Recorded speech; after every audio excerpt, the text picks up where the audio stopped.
Yes, good evening, good evening, everyone from the USA, Canada, all over the world, Long Island, aka Strong Island, plus the five spots of Brooklyn, Bronx, Manhattan, Staten Island, and Queens. I'm your man, G Money Stacks, aka Lonely Nomad, aka YouTuber, aka the Gregonator, aka Host with the Most, and Rookie Podcaster of Queens, New York. And you are now rocking with the Sports Edition show, excellent, fun, vibrant podcast. And we have a great show for you today. First and foremost, I do apologize for not for the delay of the future episodes and upcoming episodes and stuff. I needed to take some time for myself as far as as far as like my mental health is basically a little concerning. But in terms of how I'm doing mentally, physically, and spiritually, I could say this though. So mentally and physically, I do sometimes feel tired, but on the spiritual spiritual place, spiritually to be exact, um still trying to figure out how to balance things. It's not easy to balance everything as far as like trying to have a social life. I mean, look, I hardly have a social life because I have a lot going on for me. You know what I'm saying? And and I do my best to actually spend time with certain people, but at the same time, like as a homie of mine told me, is that you know you not only can't cater to everybody, but you can't please everybody. And I kind of get what he was saying. So yeah, there you go. And for those of you who may not know what's going on, we are live and direct on Instagram Live and StreamYard alongside with the YouTube. And speaking of YouTube, go to the Excellent Fun Vibrant Podcast YouTube channel page um, to subscribe. Make sure you enable alerts alongside with the notification bell. Stay tuned for more episodes, um, more video content, upcoming episodes, previous episodes. Leave a like and a comment along with the topics in the episodes that's discussed. And make sure you download your favorite episodes, share the episodes as well, and alongside with tell a friend to another friend, and also make sure you share the podcast along with audio streaming platforms, which I will discuss at the end of the show. All right. So there you go. Um, Now a little segment that I like to call um the quick sidebar, the quick side bleacher bar. All right. It's basically a segment where we talk about the stories in sports such as football, basketball, baseball, tennis, volleyball, um, and others. Now, um, our first our first topic has to do with um Rajon Rondo. All right. Now, he's been popping up in the news lately. So we're gonna get to this. So so Rajon Rondo has a pretty good idea of what it takes to win a championship. Excuse me. And, and as he was introduced officially as a Los Angeles Laker again, he said the advanced age of the team will only help in the pursuit of another one. Wisdom is definitely key to winning a championship, Ronald said. We have a lot of that, obviously, with the age and experience on the court. I'm most excited about not being the oldest guy on the team anymore. I'm actually about fifth oldest now. So that's a big step for me. Going from 2 months ago, I was the oldest guy on the team, and now I'm one of the young guys. With Carmelo Anthony, age 37, LeBron James, age 36. Shit, he's the same age as me. Mark Gasol, 36. Damn, they're the same age as me. Trevor Ariza, age 36. Wow. Dwight Howard, age 35. The Lakers are the oldest team in the NBA this season, and one of the oldest in the league history. Rondo, age 35, has heard the criticism that the age of the team might be a negative, but he sees it only as motivation. And he says, and I quote, I'm looking forward to I'm looking forward to it. Looking forward to the naysayers saying our age being a problem, but you don't have longevity in this league without discipline, Ronald said. We have guys that have the mileage, but there's a reason they are still playing in this league at this level for so many years. So I'm not worried about anything or the spectators saying age makes a difference. I think the mind is going to be a big key in why we win this year. Rondo rejoined the Lakers after spending last season split between the Atlanta Hawks and LA Clippers.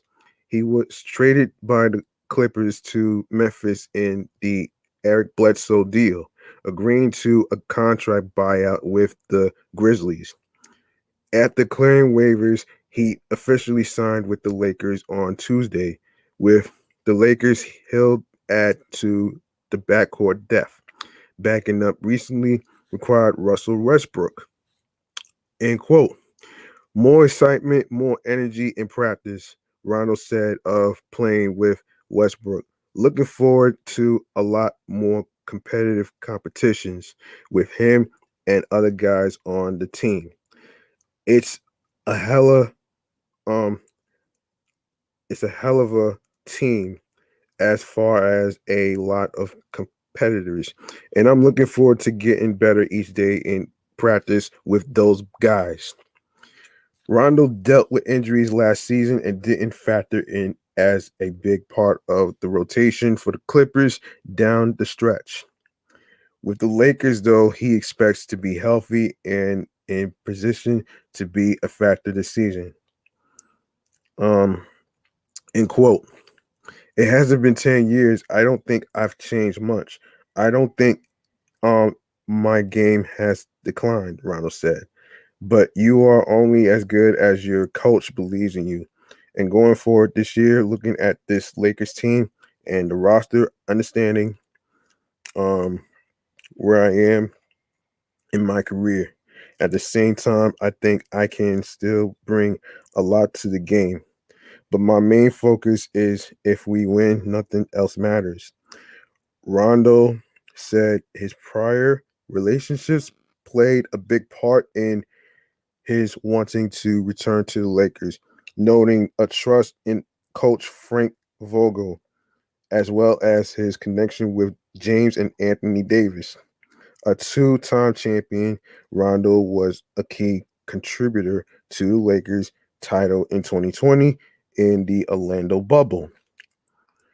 We didn't get our parade coming off over a year of being a champion, but we want to do it again, Ronald said. I obviously want a parade here in LA, and I think this is a special team that can make that happen. Um okay. Um I want to say something about this whole thing with the whole age thing. Look, no matter what no, hold on. No matter what age you are, let me just put myself back on the screen. Hold on a minute here. I'm sorry. Let me put myself back.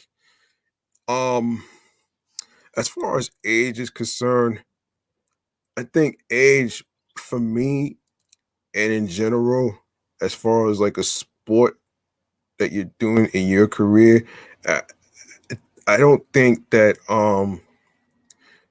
I don't think age is relevant in terms of doing what you love to do because you're only as old as you feel. You know what I'm saying? Like, don't let age stop you from doing what you love to do.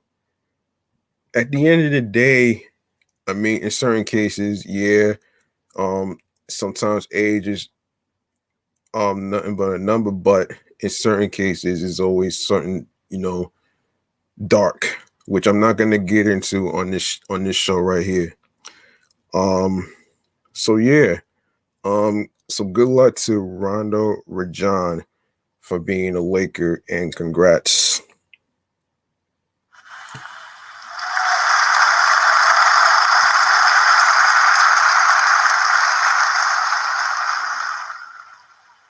Okay, Zion Williamson. All right. Okay.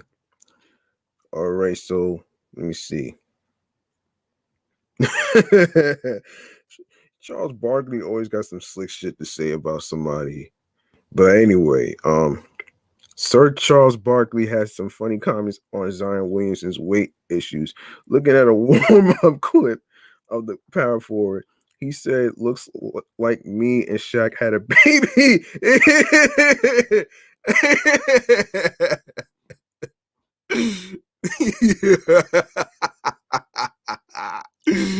Oh man. Wow. The rest of the crew burst out laughing. Charles continued to say he is eating good in New Orleans. Despite cracking jokes, he further mentioned his concern regarding Zion's health. The NBA legend had this to say: "He's already hurt. You should not get hurt when you are young," Barkley said. "And he's already had surgeries on his legs. Now he's got a broken foot. He got he gonna learn to he's gonna have to learn, even when you are hurt, you are gonna have to control your eating." Barkley added, when guys get hurt, Adam, and they come back, you are trying to get in shape. And if you are putting on that stress on your knees and your feet, you're just gonna get hurt. You're gonna keep getting hurt. Does Charles Barkley have any right to criticize Zion Williamson for his weight? Well, Charles Barkley was never in the fittest guy category during his playing years. Matter of fact, he had confessed to gaining 20 pounds to avoid being drafted by the 76ers. Wow. Both in Barkley's and Shaq's career, overweight and injuries were major issues. A vicious dunker like Sean Kemp's career was shortened due to the overweight issue. Clearly, what Zion is going through is not new for the league. From personal experience, Barkley shared how Moses Malone helped him to get him shaped to play for the 76ers in his rookie year. He said, "Moses Malone said to me, I was fat and lazy, and I started to cry a little bit." Similar, Similarly, Sir Charles hopes for a figure like Moses Malone who can say, "Yo, man, you got to get in shape." In Zion's life, Zion is yet to play a game this season. His health condition is definitely a matter of concern for them. You know, everybody has their ups and downs in terms of their health and weight issues. Um not everybody is going to be, not everybody want to be skinny though, man. Not everybody wants to do that. I mean, as far as like being, as far as like being average, as far as your height and stuff like that, I mean, it's it's kind of tricky, and I can't really pick any sides on this one, so I'm just gonna be neutral on this. Yes and no, actually, but it all depends on your mental state. Because if you really think about it though, man, I don't think it's just the weight issue. I think it's the mental mind of thinking on how you look and how you are supposed to be perceived as a different person. But that's not how the world works. You know what I mean? And that's just my take on that shit. So let's just move on to the next topic right here. Um so um let's get into um something that I've been saving for a long time. So the spending of NBA fans on their favorite teams and players 2021 survey. We survey fans of all 30 NBA teams to find out which fan bases spend the most and least money supporting their favorite team and players. The 2021 to 2022 NBA season tips off it was 2 months ago actually. Um October 19th, and the 2021 to 2022 season will mark a return to the traditional 82 game schedule after the COVID-19 pandemic cut short the last two seasons. That means fans will have the opportunity to watch and attend a full, complete um, complement of games for the first time since the 2018-2019 season. As league operations return to normal, if there is a fucking normal, um, I think normal is the eye of the beholder, and it's just an illusion, folks. So just don't believe the hype on this one. We investigated how NBA fans use their wallets to support their favorite teams and players. To get grasp how NBA fans spend money on things like tickets in arenas, food and drink, and team and player merchandise. We surveyed fans of all 30 teams, over 850 people in total. Using those responses, we were able to see which fan bases spend the most and least money in support of their favorite teams and players as they compete on the hardwood. Of course, you can read on the results, of course. Let me see. There's Okay, key findings, I guess. Okay, Laker fans spend the most on the team merchandise, $297, while Timberwolves fans spend the least, $74. One in five fans would pay $50 or more above the average ticket price to see Steph Curry play in person. That compares to 16% who said the same for LeBron James and 14% who would pay $50 plus extra to see Giannis. Unless their team is playing, 17% of NBA fans avoid watching games on TV and when James Harden is playing, and 15% tune out when LeBron James is on. The Clippers fans spend the most on alcohol, $54 when attending the game, while Pelican fans um, spend at least just $6 on alcoholic concessions. And of course, okay, this is the graph right here. So we're gonna go over the graph right here. So here we go. So fans of these NBA teams spend the most on team merchandises. NBA fans who spend the most money. Okay. And yeah, NBA fan bases that annually spend the most money on team merchandise and gear. So you have the Los Angeles Lakers, $297.24. Milwaukee Bucks, $293.75. Denver Nuggets, $281.05. Golden State Warriors, 255. Boston Celtics, $248.75. Houston Rockets, 243. Dallas Mavericks, $227.27. Charlotte Hornets, $224.25. Utah Jazz, $206.51. Sacramento Kings, $203.87. Of course, the league average is $155.57. Damn. Damn. That's a lot of money, man. Just for a fucking jersey? Are you damn. What store you been going to that cost that much? Oh shit. We're looking at which NBA fan bases spend the most money on team merchandise and gear. Fans of winning teams are most likely to spend money buying apparel.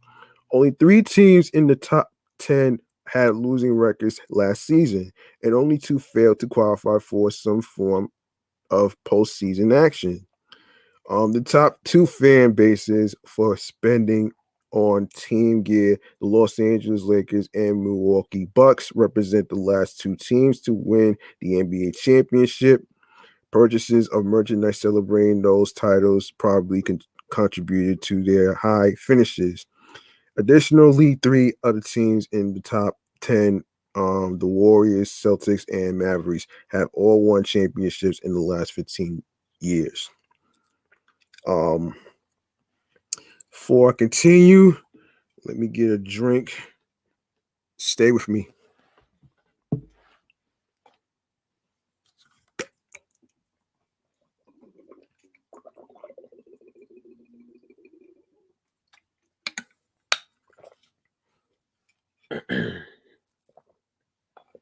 All right.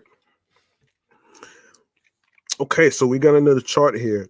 Fans of these NBA teams spend the most on other teams' merchandise. Of course, Golden State Warriors, $156.75. Milwaukee Bucks, $132.05. Denver Nuggets, $125. Los Angeles Clippers, $68. Chicago Bulls, $64.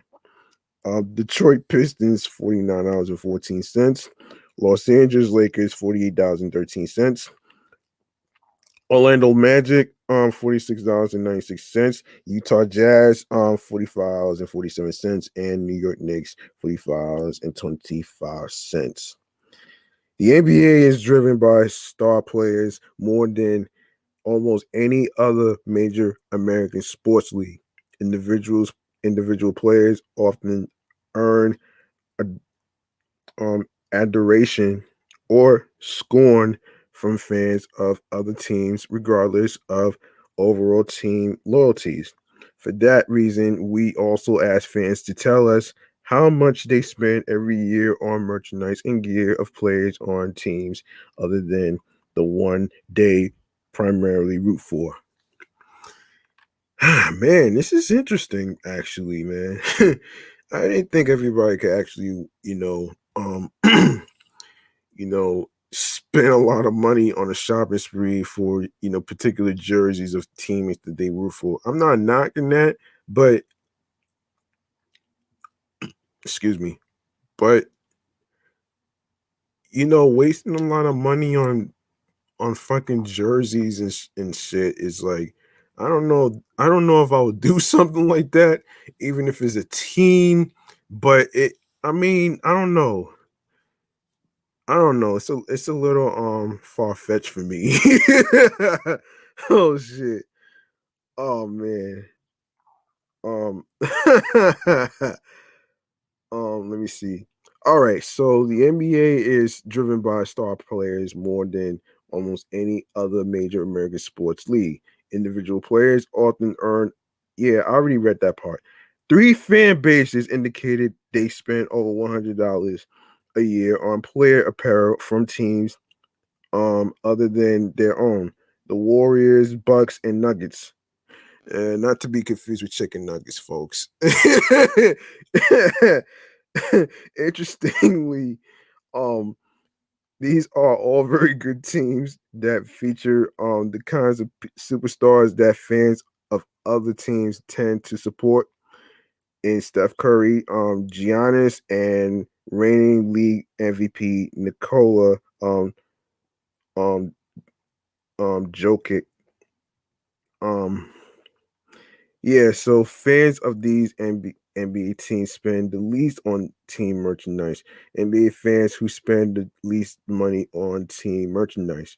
Okay, so you have the Minnesota Timberwolves, the Minnesota Timberwolves, $74.17. Indiana Pacers, $81.82.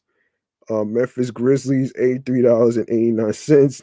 Oklahoma City Thunder, $90.45. San Antonio Spurs, $91.82. Washington Wizards, $95. Phoenix Suns, $101.93. Philadelphia Sixers, 102, no, excuse me, $104.82. Atlanta Hawks, $105.25. Cleveland Cavaliers, $112.48. Other than the other end of the spectrum, we found which NBA fans spend the least on team merchandise and gear. Every fan base on this list spends less on their favorite team's apparel than fans of the Warriors, Bucks, and Nuggets do on merchandise of players on other teams. Additionally, fans of 6 of these teams spend less than $100 annually buying gear of their favorite team. With Minnesota Timberwolves fans spending the least, um, Minnesota fans are the only ones to spend less than $75 a year, and the ones that spend less than half the league wide average when it comes to merchandise.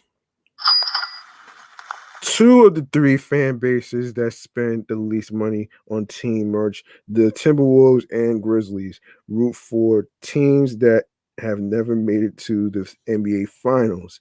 They are joined in the top three by Indiana Pacers fans who support a team that made the only finals appearance in franchise history over 20 years ago. And of course, we got another chart to look at. Of course, NBA stars who are the biggest draw for fans of other teams. Players, fans are most willing to spend $50 extra to see play. Percentage of NBA fans that are willing to pay $50 or more above average ticket price to see each player compete live. So here we go. We got Steph Curry, 20.9%. LeBron James, 16.16%. Giannis, 14.71%. Kevin Durant, 14.17%. Damian Lillard, 13.71%. Luka Doncic, 13.2%. Devin Booker, 9.43%. James Harden, 9.29%. Kyrie Irving, 8.95%. Damn. Jason Tatum, 7.49%. Okay. So for years, star NBA players have had an outsized influence on ticket sales, especially when on the road. Unless they play for your local team, most fans only have a handful of chances each season to see stars like Michael Jordan or LeBron James play in person.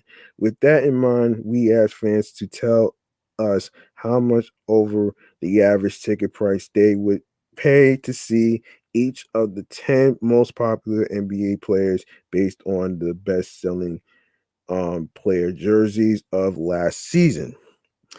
Um, Using our survey results, we charted out the percentage of NBA fans would be willing to pay at least $50 more than usual to see each of those players. Steph Curry led the way with one out of every five NBA fans indicating a willingness to pay a premium to watch him work. A premium? A premium? The fuck? You can't be serious, man. A premium? A fucking premium. Oh shit. Oh man. Oh, you gotta be crazy. Um anyway, LeBron James is the only other player to earn the same honor from at least 15% um of fans, though Giannis came close at 14.71%. Um NBA stars most likely to make fans tune in or tune out. The NBA stars most likely to get fans to watch a game their favorite team is not playing in. Of course, you got Steph Curry again, 20.44%.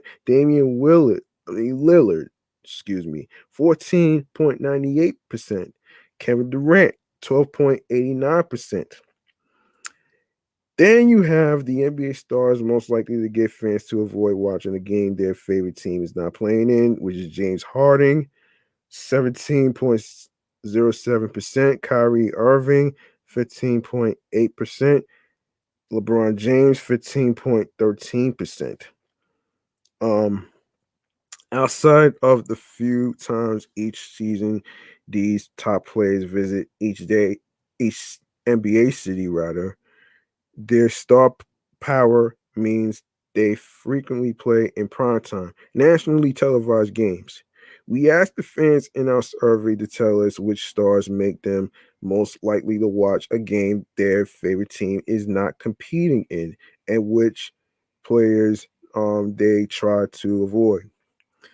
Once again, Curry led the way with over 20% of fans saying they will watch anytime he's on TV, followed by Damian Lillard and Kevin Durant. Interestingly, two of Durant's teammates, James Harden and Kyrie Irving, are the two players fans try to avoid watching the most. While that would seem to present a conundrum for neutral fans deciding whether to tune in or not, injuries meant the trio only played a handful of games together last season. This trend may continue given the injury histories of all three players. Um, okay, so we got NBA teams whose fans spend the most on arena concessions and alcohol. NBA fans who spend the most money on arena concessions. NBA fan bases that spend the most money on in arena food and drink. So we have the Los Angeles Clippers, $146.35. Golden State Warriors, $130.15. Boston Celtics, $114.31. Denver Nuggets, $102.17. New York Knicks, $100.74. Los Angeles Lakers, $98.99. Milwaukee Bucks, $95.99. Detroit Pistons, $83.17. Dallas Mavericks, $82.17. And the Chicago Bulls, $81.83. Whether watching a visiting star or just cheering on your favorite team against a division rival, no trip to an NBA arena is complete without some snacks. Our survey asked fans how how much they spend on food and drinks for themselves and anyone else they attend games with. On average, NBA fans can expect to spend just under $70 per game. One fan base spends well above that amount, though. Los Angeles Clippers fans indicated they spent over $100 more than the league average when they take in a game at the Staples Center. That number is over $70 more than fans of the Lakers spend at games, despite both teams playing in the same arena. It is also noteworthy that Clippers fans spend so much since they are one of only three teams in the top 10 that have not won an NBA championship in the last 25 years. Oh, man. Oh, man. The Nuggets and the Knicks. Oh shit! The Knicks in 25 years they haven't won a championship. The last time I was actually telling somebody, I was actually telling a cousin of mine on Instagram months ago that that the Knicks, the last time they won a championship was in the 1960s and the 1970s. Oh shit! Oh shit. Damn, that's crazy, man. Oh man. Yeah, the Nuggets and the Knicks are the other two. Oh wow. Uh every other team has given their fans a title in the last quarter century, which probably makes fans more willing to open their wallets in support of their team. NBA fans who spend the most money on alcohol. NBA fan bases that spend the most money on in arena alcohol. Of course, um, Los Angeles Clippers, $54.24. Chicago Bulls, $39.33. Denver Nuggets, $38.42. Boston Celtics, $36.31. Golden State Warriors, $31.27. New York Knicks, $29.74. Milwaukee Bucks, $28.36. Los Angeles Lakers, $25.95. Houston Rockets, $25.94. And last, the Detroit Pistons, $25.74. When breaking down, oh man, when breaking down food and drink spending even further, spending on alcoholic beverages accounts for over 1/3 of the money Clippers fans spend on concessions. Their fans spend nearly $55 a game on alcohol. That number is over double the league-wide average, a threshold no other fan base is in the NBA reached. The NBA teams whose fans spend the least on arena concessions and alcohol. Of course, NBA fan bases that spend the least money on in arena food and drink. Okay, so we got the New Orleans Pelicans, $27.73. Atlanta Hawks, $32.38. Minnesota Timberwolves, $33.68. Washington Wizards, $35.94. Brooklyn Nets, $38.68. Oklahoma City Thunder, $38.83. Memphis Grizzlies, $45.21. Charlotte Hornets, $46.66.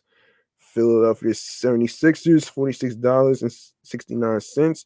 And Portland Trail Blazers, $51.88. On the other hand, New Orleans Pelicans fans are the most frugal when they watch a game in person. Pelicans fans spend more than $40 less than the league average on food and drinks. It is interesting to note that no team in the bottom 10 in food and beverage spending has won an NBA championship since the Philadelphia Sixers in 1983. Oh, shit. That's fucking insane, man. Oh, man. For the teams The Pelicans, Timberwolves, Grizzlies, and Hornets have never have never made a single final appearance. Oh shit. Um, so we got another chart here that says NBA who spend the least money on alcohol. Okay, once again, New Orleans Pelicans, $6.33. Atlanta Hawks, $10.63. Minnesota Timberwolves, $12.77. Cleveland Cavaliers, $12.91. Utah Jazz, $13.51. Charlotte Hornets, $13.61. Orlando Magic, $15.91. Brooklyn Nets, $16.05. Portland Trailblazers, $17.82.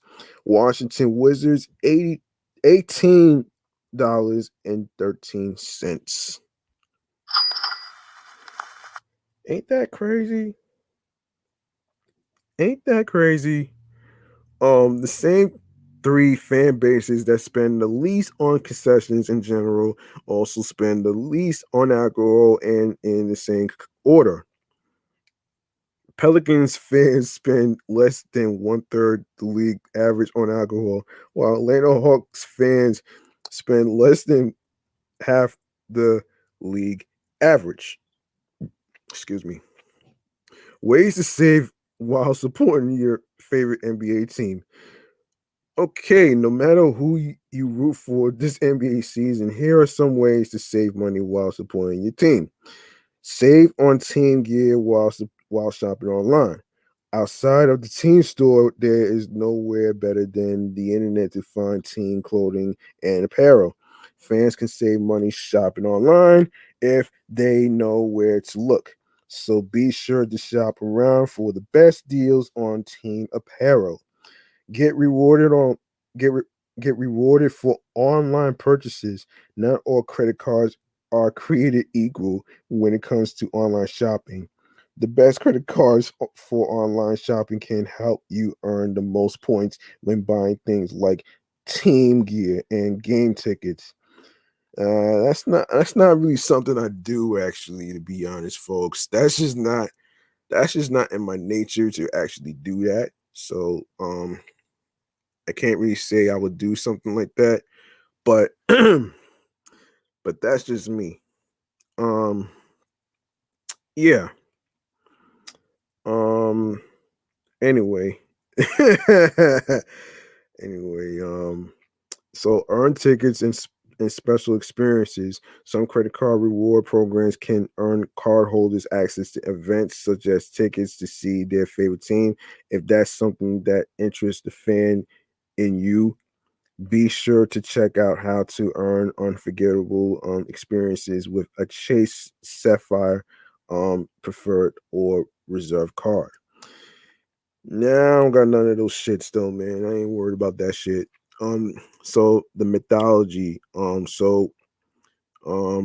Finance Buzz surveyed 891 NBA fans, including a minimum of 20 fans of every single team in the league. Between September and October of 2021, respondents were asked to outline their spending and fandom habits during a typical NBA season, such as those prior to the COVID-19 pandemic. Oh boy. And of course, there you have it, though. Um, Now we could go on to the and speaking of New Orleans Pelicans, speaking of which, okay.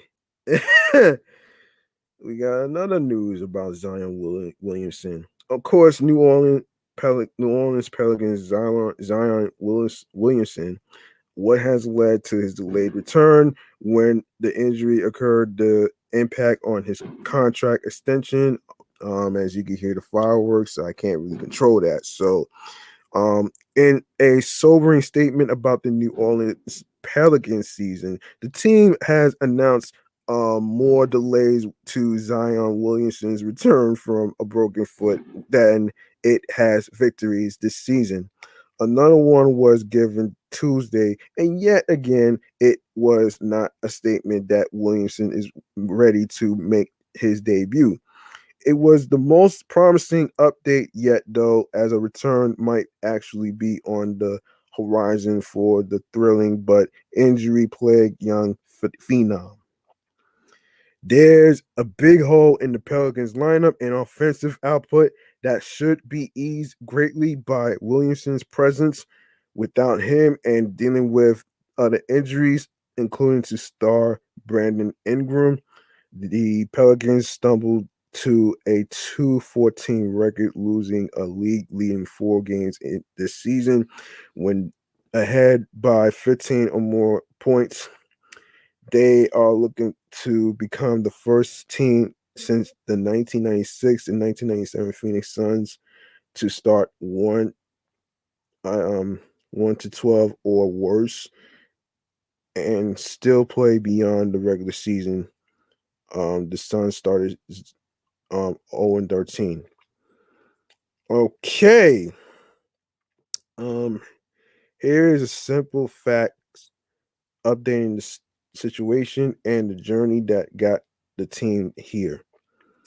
Um, Let me grab a drink. Stay with me.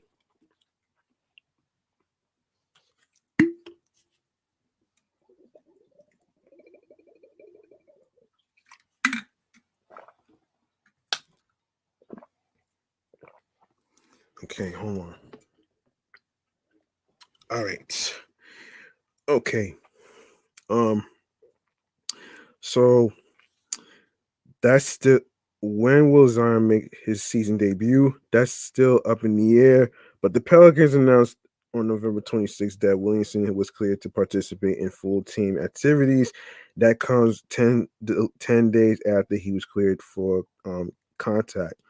Starting with one-on-one drills now that he's cleared on 5-on-5 work. The Pelicans can settle on a return to play. Our first practices, based on our schedule, won't be until December 2nd, which was last week. Said Pelicans uh coach Willie Green, so he'll be a full go then. And then it's more about how he responds to practices, how he responds to the physicality of playing against his teammates, how he responds to getting up and down. Just giving a timeline is tough on that. We want him back as soon as possible, but it's all um you know predicated on how he feels after workouts, and the mental team, no medical team rather, will work diligently with him, and we'll go from there. Didn't the team say he was going to play on opening night? It did, and so did Williamson himself on the first day of training camp on September 27th. Pelicans executive vice president of basketball operations, David Griffin, announced that Williamson had fractured his right foot and needed surgery on an unspecified date over the summer. He then said this. His timeline should get him back on the court prior to the season. That would be our hope. That would be our view. Um, we're very optimistic about what that looks like. Shortly thereafter, Williamson said, in quote, I expect to be back for the first game, the first official game, I should say. They would regret these statements almost immediately, and Griffin would later stumble a bit while walking it back. Williamson himself hasn't spoken to the media since. Um, um, why have the Pelicans kept pushing back the return? The doctors Williamson has been working with had not cleared him to participate in contact drills until Tuesday, but the team has not handled this well from a public relations standpoint.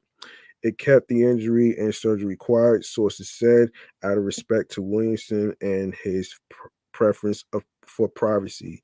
Then instead of announcing a complete timetable, it did incremental updates that made it seem like he was having setbacks, whether that was accurate or not.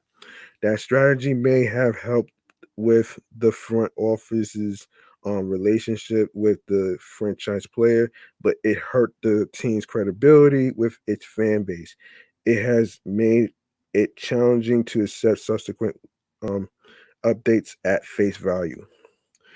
When did the Pelicans actually know about this injury? The Pelicans had a strength and conditioning coach with Williamson in Los Angeles for summer workouts, sources said.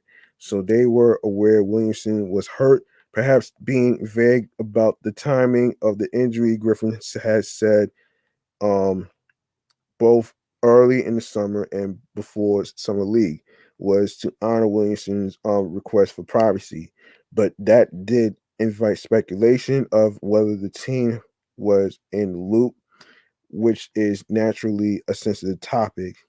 Star players get star treatment when it comes to injury announcements. For example, Chris Paul had wrist injury last summer, and it was never announced by the team who when it occurred. Um, did the Pelicans know he had surgery? It is true. Williamson had a non-team doctor, Dr. Richard Ferkel, did the surgery, but this isn't unusual. Ferkel is a go-to surgeon for NBA players with foot injuries and made a name for himself for successful care of Stephen Curry's ankles. Griffin said the Pelicans were aware throughout the process and that the Pelicans team orthopedist Dr. Scott Montgomery consulted. They have still not said when the surgery was. Does the way the Pelicans handle this show there are issues between the team and Williamson? There was some concern about Williamson's connection to the team when he wasn't around teammates much last summer. He also didn't go with the team when it moved operations to Nashville, Tennessee, in the wake of Hurricane Ida.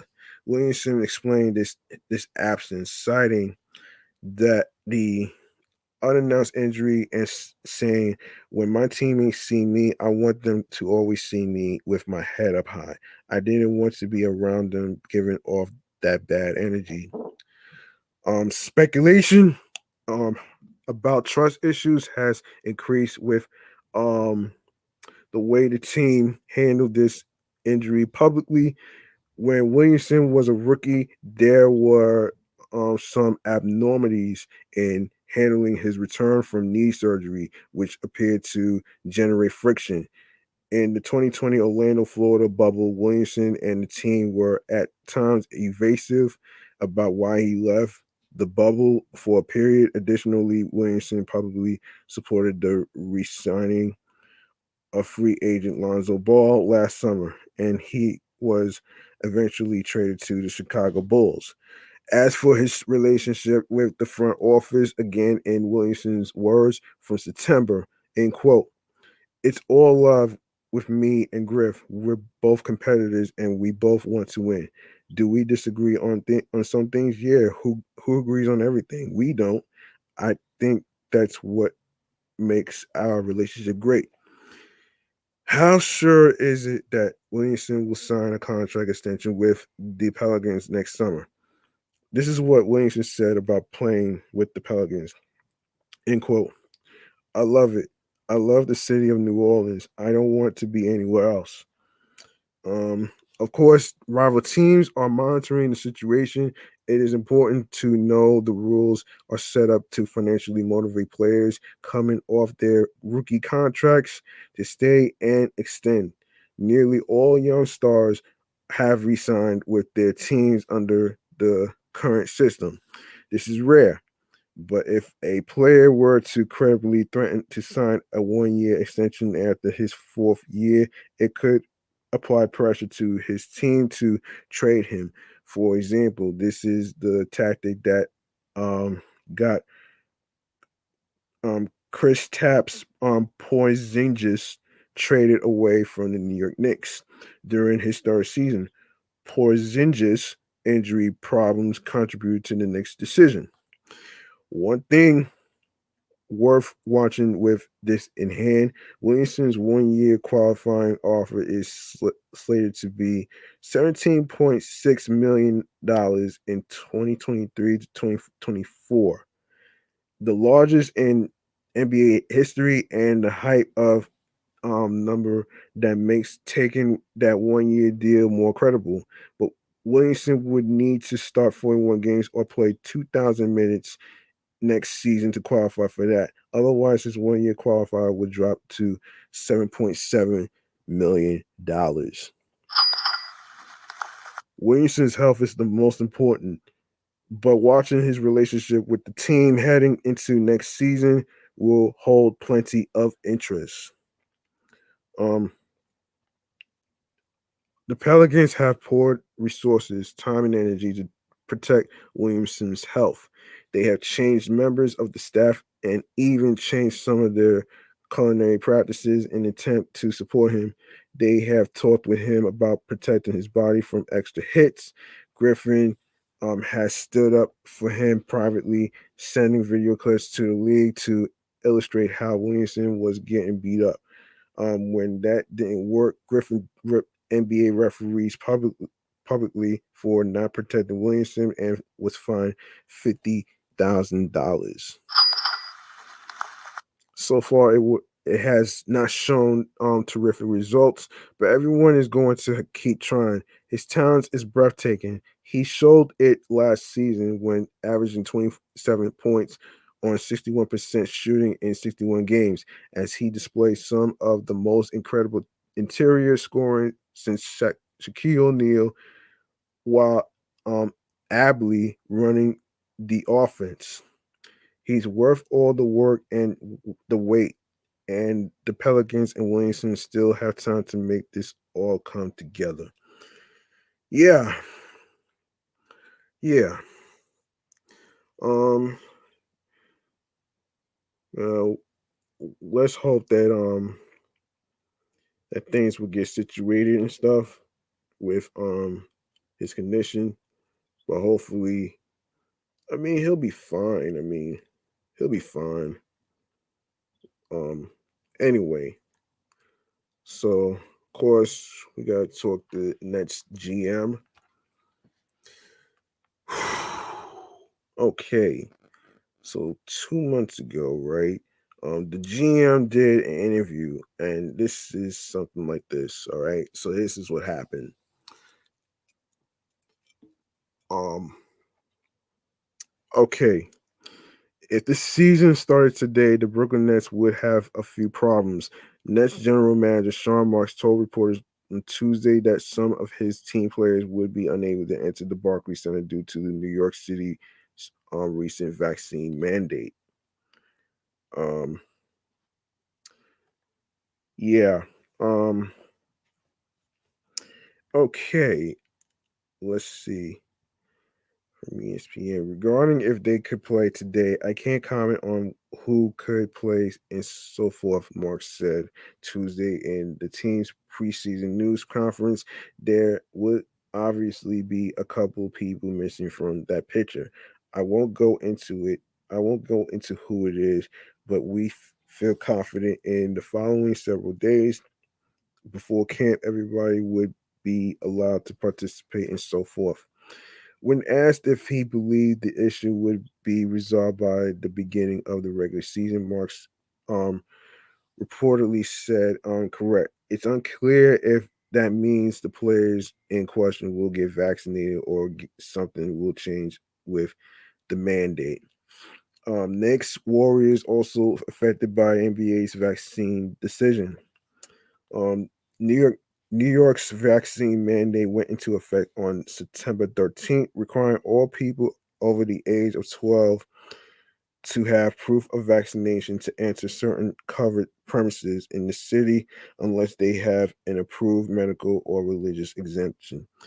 I don't understand the whole religious exemption bullshit. I really don't, man, because that's crazy to me, man. Like, on some real shit, I feel like people use that as an excuse to actually, not be mindful of all the people who are basically tired of being in this fucking pandemic. Like, you know what I'm saying? Like some people, you can't you can't prolong this pandemic forever because not everybody want to be in the second lockdown ever again. And if and like I said, if that happens, we might be heading for more problems.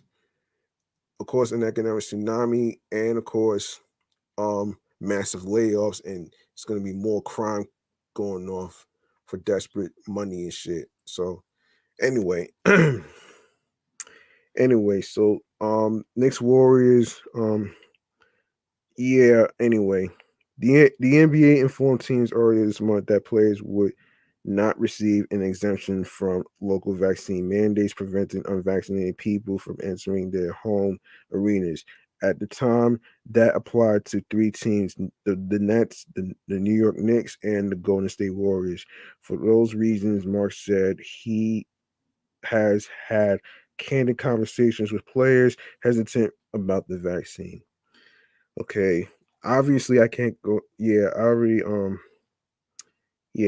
obviously I can't get into details for a variety of reasons, whether it's HIPAA violations or whoever it may be. But I think we all understand what's at stake, and we've had very candid conversations. Mark said of discussing the vaccine with Nets players. Those are individual decisions.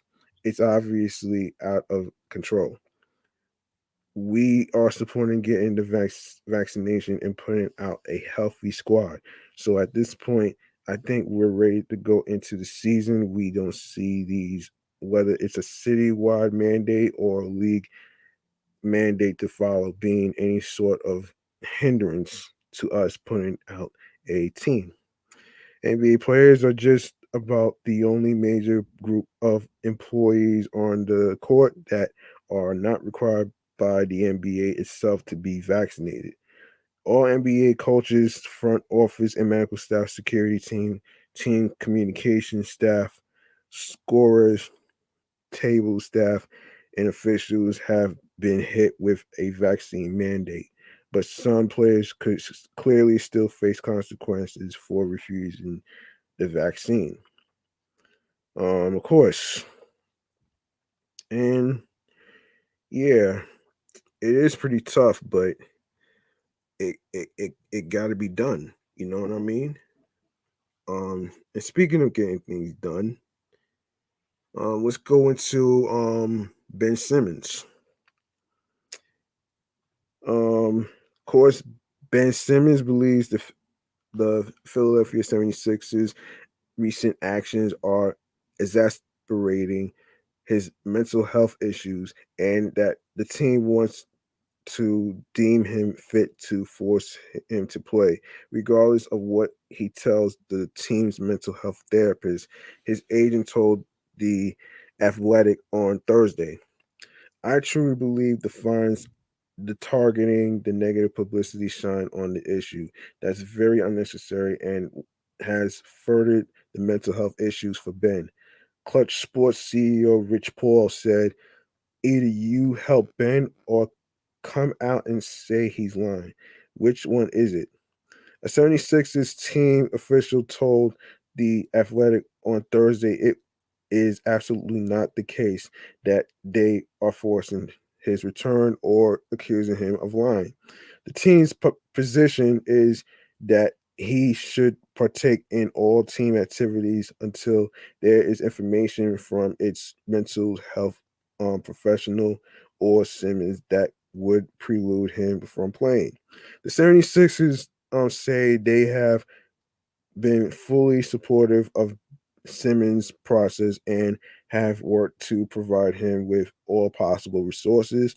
As it stands, short of a doctor's evaluation declaring he can't play, the team expects Simmons to ramp up to return. The team sent Simmons a schedule for Thursday that included the team's game against Toronto, which Simmons believes is an effort to withhold his game check if he does not appear at Wells Fargo Center. A fine has followed each time the 76ers have done this in the past.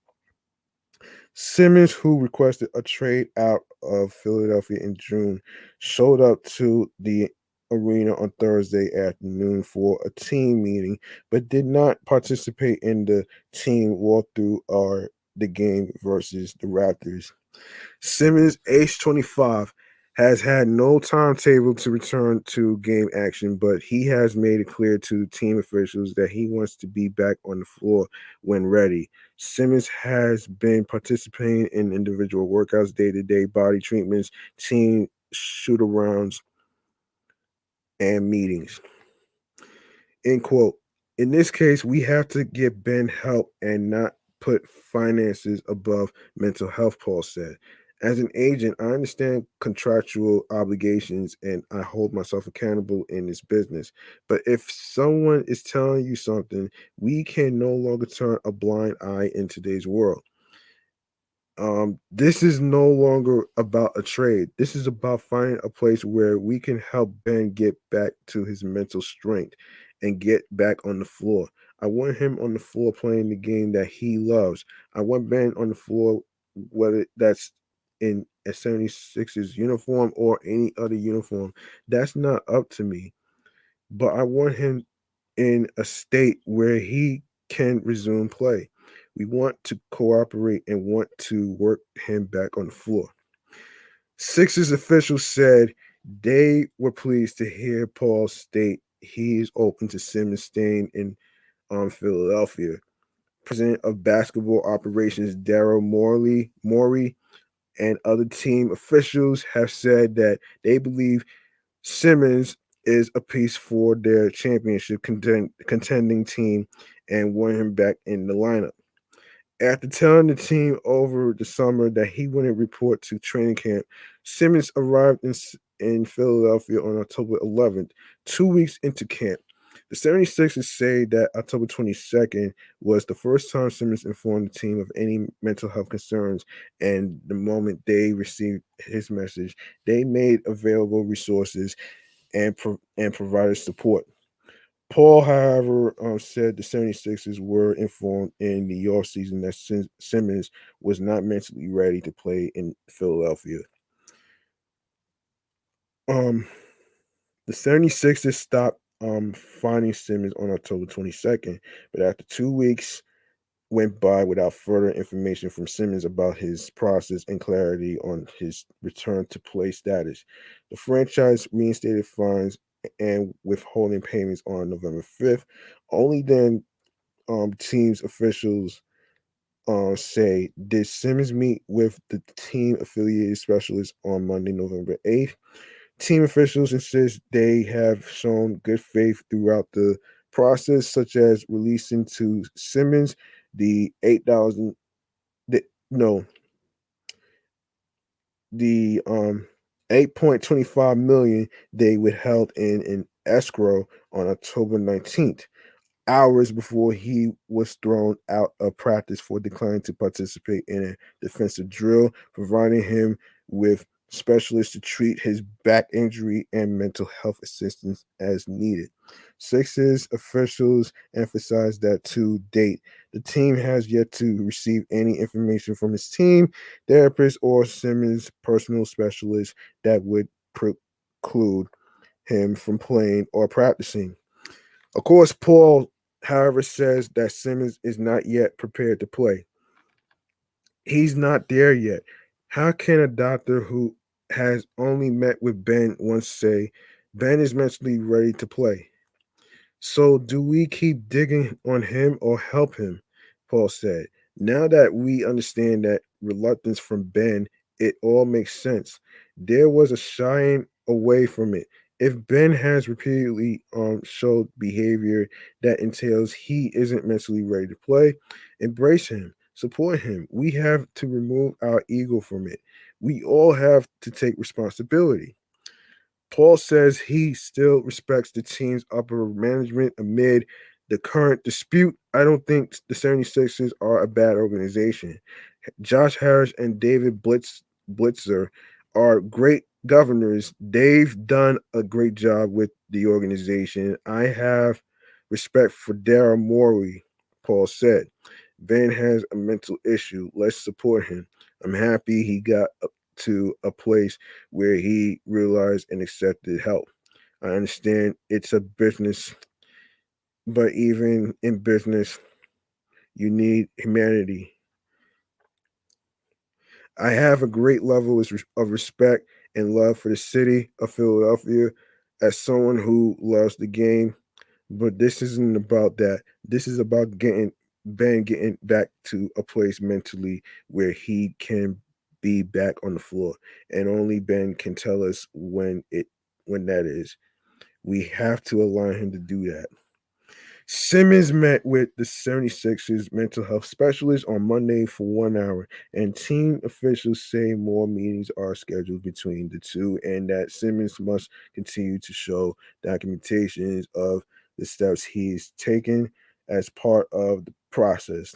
In a team issued questionnaire, Simmons completed on Wednesday night, several inquiries centered around whether Simmons wants a trade, not his mental health status, a source said. According to Paul, Simmons has allowed the team's mental health professional to talk to his personal therapist and encourage them to work together to help him find a path back to the floor. Simmons also it made it clear to both sides that information from their talks was to be treated as confidential. Simmons expressed that he would allow the two therapists to continue to help him. Hold on a second.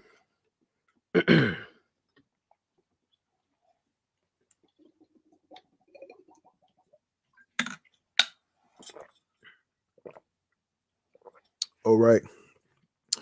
Okay. Paul drew a contrast between the situation with Simmons and that of Houston Rockets guard John Wall. Wall. Oh shit. Another of his clients who is being paid by Houston while sitting out the season. Even though he is healthy enough to play, John is able to play, but Houston is okay using the collective bargaining agreement to pay him not to play, Paul said. So, which way is it? John is perfectly healthy and ready to play, and it's okay in the CBA.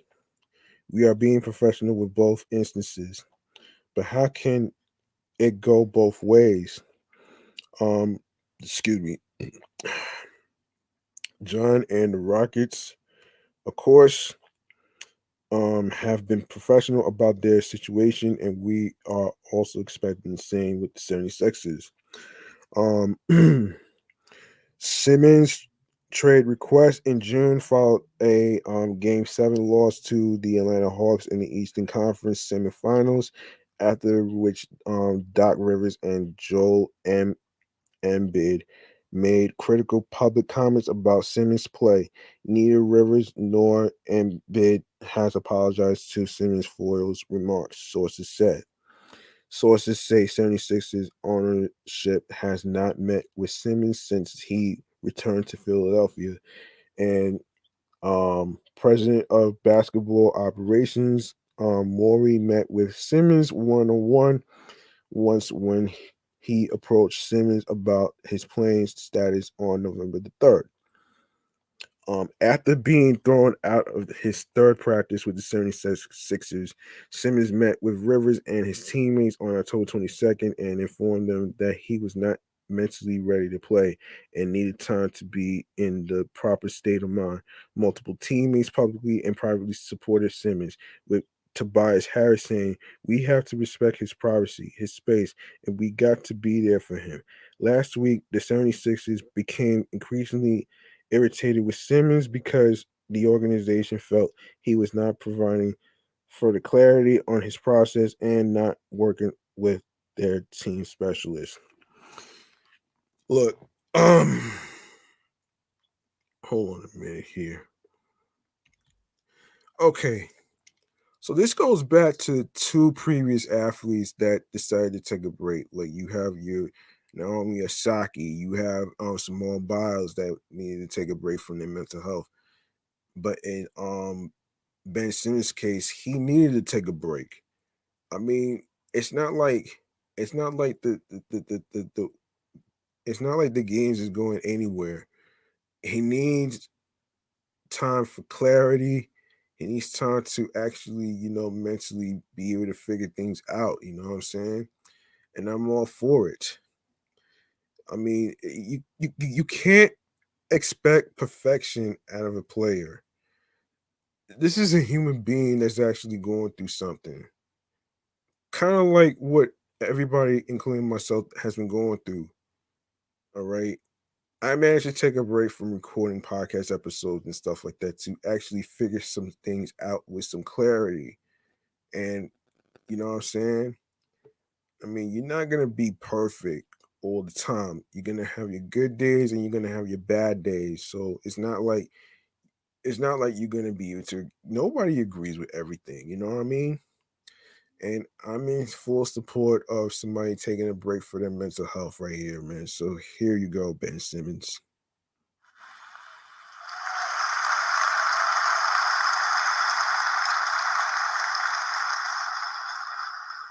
Okay. Um all right. So what other all right. So basically we have I don't think I'm gonna have time for the fantasy hoops, but let's go to Kevin Durant. All right.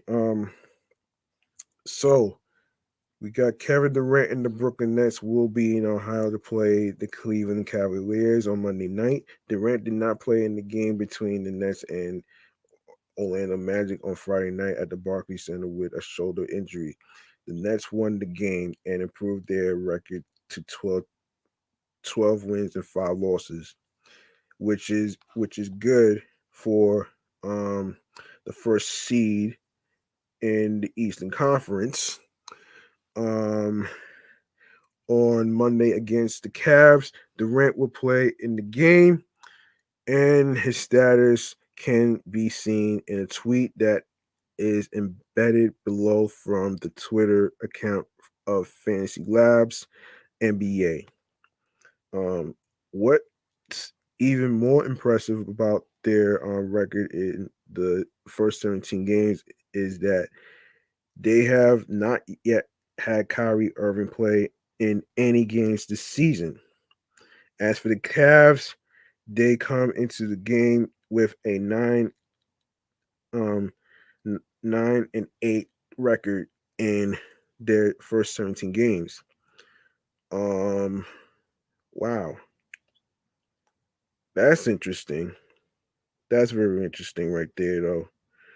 Um all right, so let's go to all right, let me see. Fantasy hoops. Let me see fantasy hoops right there, man. I guess we could go into that right there. Um let's see. Of course, these rankings are based on the assumption that all NBA teams will play their scheduled games over the next week. Please stay plugged into potential schedule changes due to the COVID-19 up until rosters lock on Monday and adjust your lineups accordingly. With that said, so you are a weekly transaction league and you need to decide by Monday evening um what your starting lineup will be for next week. Should you consider sitting a usual impact starter like Nikola Jokic or Luka Doncic, or perhaps starting someone like Taylor Horton Tucker, who might generally be on the bench, perhaps even your waiver wire. Right off the bat, the fact that Jokic and Doncic are in the previous paragraph is wildly unusual.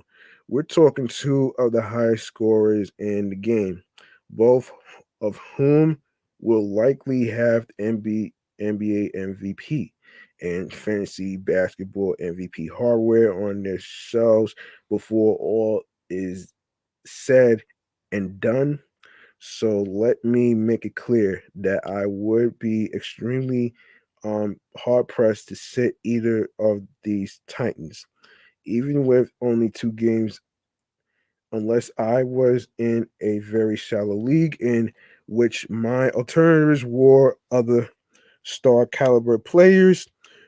With that said, their presence on the potentially sittable list indicates that by averages and forecasted scores, both project to be outside of the top 100 producers for the week. This just emphasizes how important the number of games can be if you have to think twice, even for two of the best. Of course, the other name mentioned in the opening is also noteworthy because Horton Tucker has burst onto the scene like a superstar. After missing most of the first month of the season, um, erstwhile reserve THT has debuted with averages of 23.3 um, PPG, 7.3 RPG, 2.73 PG, 2.0 APG, 1.3 SPG, and zero point 0.7 BPG through his first 3 games. Clearly, these types of averages would surge THT up the rankings if it continues. But LeBron James is scheduled to return from injury any day now. So, well, we'll have to see how the King returns affects Tucker's numbers. That said, I'm starting him in almost any format unless I until I see that LeBron's return brings him out of he's on fire mode. Hmm, interesting. Okay. Let me see. Of course, it's gonna actually have me do all this.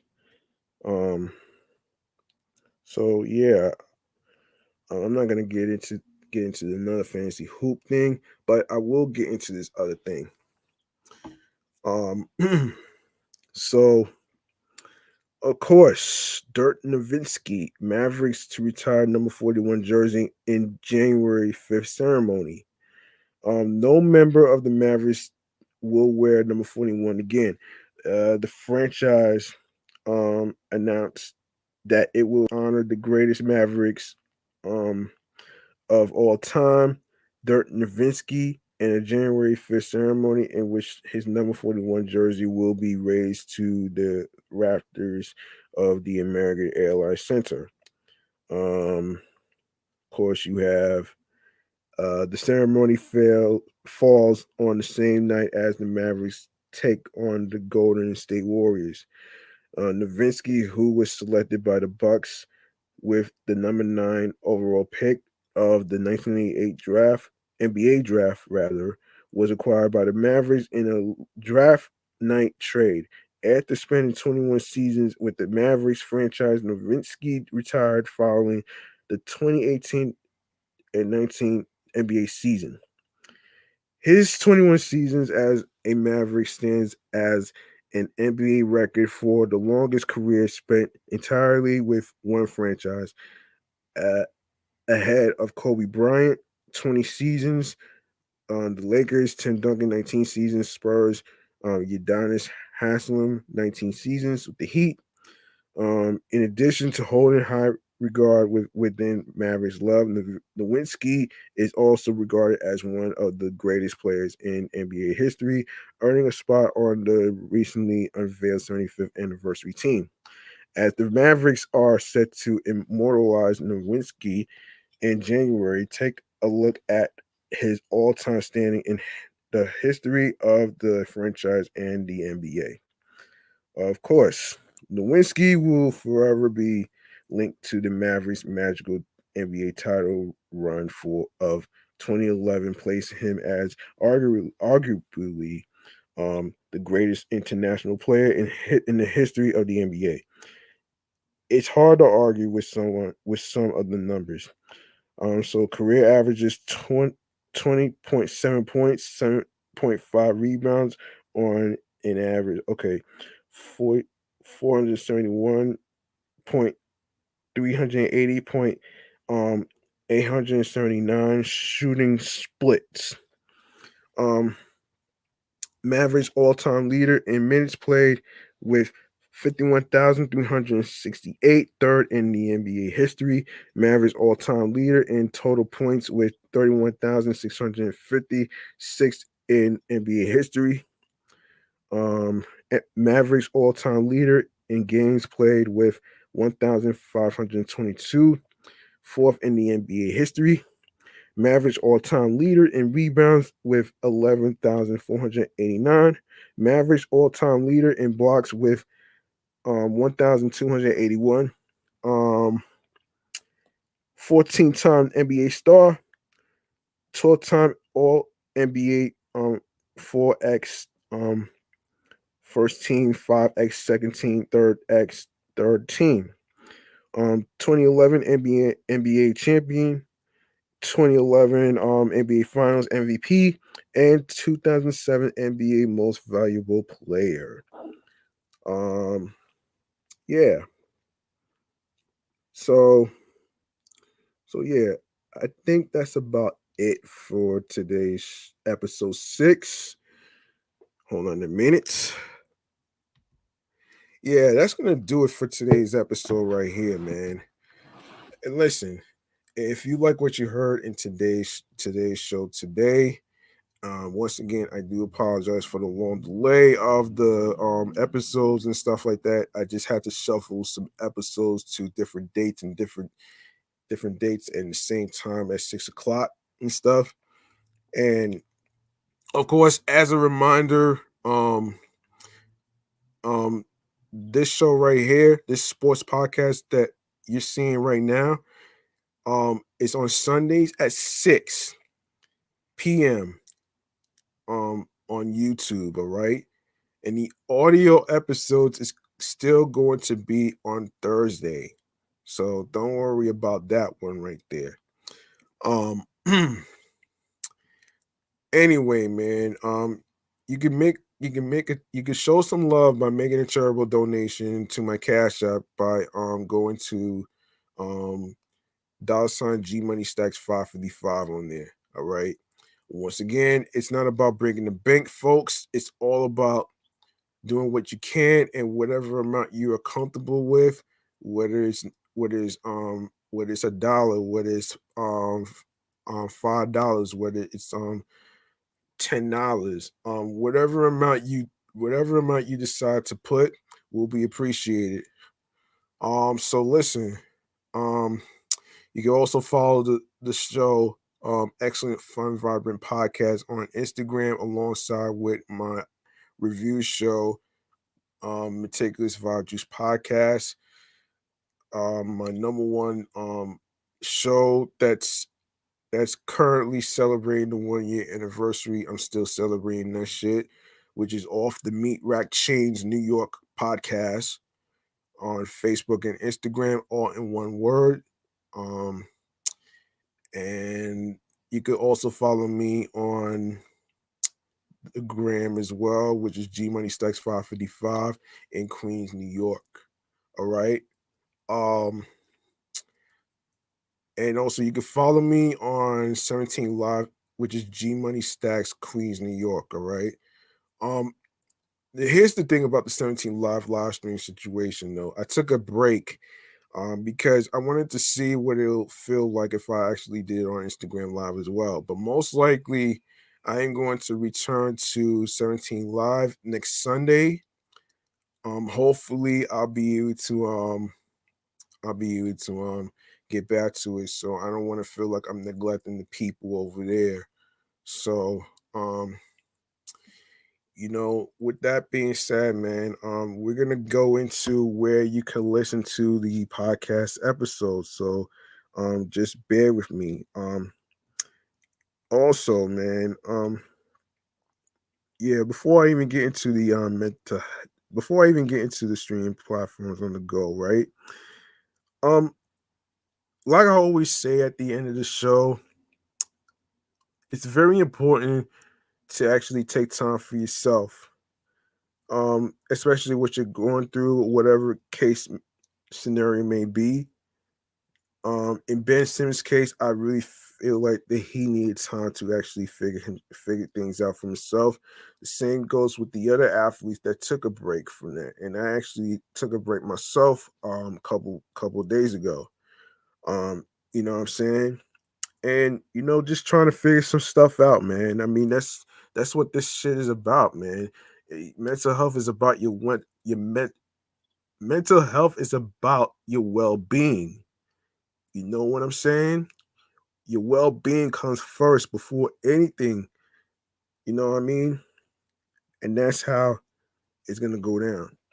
And speaking of what's going down, make sure you reach out to your loved ones, especially your husbands, your wives, um your girlfriends, your boyfriends, your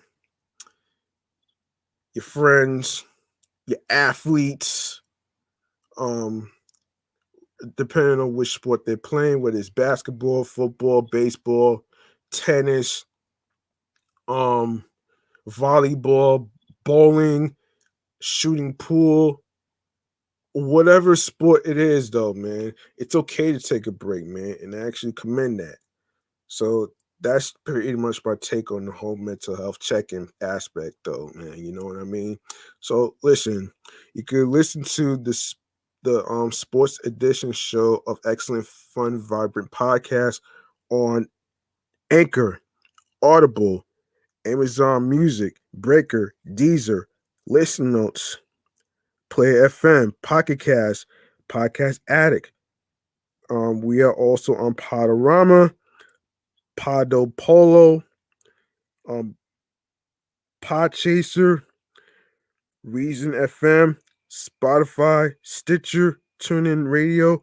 Of course, don't forget to listen to the Sports Edition show, Excellent Fun Vibrant Podcast on Google Podcasts, iHeartRadio, the number one app for music, radio, and podcasts. And last but not least, the YouTube. Go grab the subscribe button alongside with enabling alerts with the notification bell so you could be reminded of when this sports podcast right here that you're watching will go on the air live via live stream. Um, Make sure you leave a like and a comment alongside with the episodes with the topics as well. Make sure you stay tuned for more video content, upcoming episodes, previous episodes. Make sure you download your favorite episodes, share the episodes, share the videos, tell a friend to another friend. Make sure you spread the word. And also make sure you share the podcast along with audio streaming platforms, along with the Linktree link that says Linktree/Excellent Fun Vibrant Podcast with your friends. All right. Now, you guys want some free game on how to start a podcast? I got you. Now, for those of you that have a dream of being a podcaster and very interested in creating a show like I'm doing right now with 3 shows under my belt. The first equipment you're going to need to start a podcast is this. You need headphones. Yeah, you need headphones. You also need microphones. You need a microphone. You also need a laptop or computer so you can actually do your live streams, and you also need a software, of course. You also need a software, of course, and the software that I am going to recommend is StreamYard. And the reason why I'm recommending that is because it's been working for me. I'm able to create a banner to display the show's name, and the banner where it's scrolling across the stream, which has the social media handles where you can follow me and the other shows that I'm doing, including 17 Live, and of course Instagram as well. And of course, you can put your website in. You can also create websites for your businesses, whether it's clothes, whether it's food, snacks, black owned businesses, whatever it is though. And you're also able to send invites to people depending on what day they're going to be available to join the live stream. And when you see a person that comes in, they'll be able to join the live stream as well. So, um, of course, like I said, you'll be able to you'll be able to create talking points on what you're going to talk about as far as topics, as far as anything else. Pretty much you should be straight on that one. And if you are um creating a unique name of the show, don't worry about the fucking haters, man. Don't worry about them. Like like picture their asses like the dessert of whether it's pound cake, cheesecake, whatever it is, man. I want you to picture them as food and eat them alive, Homer Simpson style.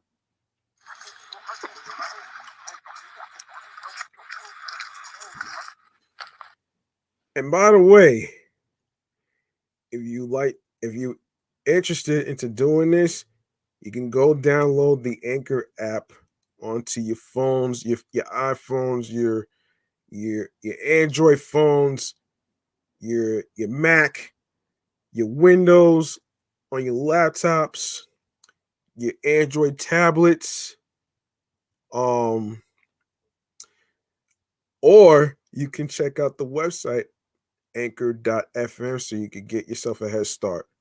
So there you have it right there though, man. And listen, I hope you guys learned something today in today's episode as far as the whole thing with Ben Simmons being in a mental health situation. I hope you guys know that you can't pigeonhole somebody into being perfect. That's not gonna happen. That's not how it works in today's world today. Um and yeah, I'd like to thank every single one of you who tuned in to the previous episodes of this show right here, which is the the, the sports edition show of Excellent Fun Vibrant Podcast. I really do appreciate you guys. I'm really trying to build this show up as well. I'm already building up 2 shows so far, so I'm going to continue to do the same for here. So next Sunday, I will be back on 17 Live. I will be doing 17 live streams on Sundays. The other two is going to be on Instagram Live as well. So don't worry. Um, anyway, like I said, man, I hope you guys um I hope you guys stay safe. I'm G Money Stacks. Thank you for tuning in and rocking with me. Hope you guys wash your hands with your water and your soap, hand sanitizer. I hope you have your water alongside with your Gatorade with electrolytes. Make sure you stay masked up and be mindful of the people around you. all you unvaccinated people and anti-mandates and stuff like that. Be mindful of all the other people around you, man. You know what I'm saying? That doesn't mean be a fucking jerk, though. You know what I mean? Um, and yeah, so that's gonna do it, man. Um, I'll see you next time in the next episode, and I hope you guys enjoy this weekend. I'll see you next time in the next episode next Sunday. Same time, same place, same Man Cave channel. All right. Peace and one love, and have a good night.